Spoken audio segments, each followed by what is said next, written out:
Шинэ жил болоод анхны шинэ жилд орж исэн дурсамжаа ярив. Сумын төв дээр сум болгонд байдаг тийм клуб гэдэг соёлын төв байсан.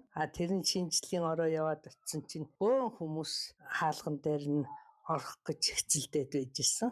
Тэгээд ард нь явж исэн энэ хөөхт ийшээ орох гэж байна гэд намайг хүмүүс гар дээрээ өргөөд клубт анх орж исэн. Орсон чинь урд нь шинэ жилд орж байгаагүй болохоор гоё өвлийн өвгөн байсан. Өвгөнийг харж исэн чи хажууд нь нэг шовгор моогор малгайтай нүүр амаа бутцсан чанга манга дуугарсан тийм хүмүүс байхад айгаад хүмүүсийн араар нуугсан. Тэгсэн чинь нэрийн маань дуудаад тэгээд шагнал аваххээр нарахгүй ирэхэнд баг алиалагчд нь хөтлөгдөөд тэгээ очиж шагналаа авч исэн. Тэр шагнал нь онцорлаа гэж өгч исэн шагнал нь юу байсан гэхээр нэг тийм богинохон шуумхтай богино өмд, нэг нингэн дэвтэр, нэг балын харандаа, шүдний сойц. Бас тэгээ нэг баярын бичиг. Баярын бичиг нь одоо ч над байгаа. Тийм юмнуудаар шагнуулж исэн. Тэр бас нэг гоё дурсамжуудын маань нэг байлаа.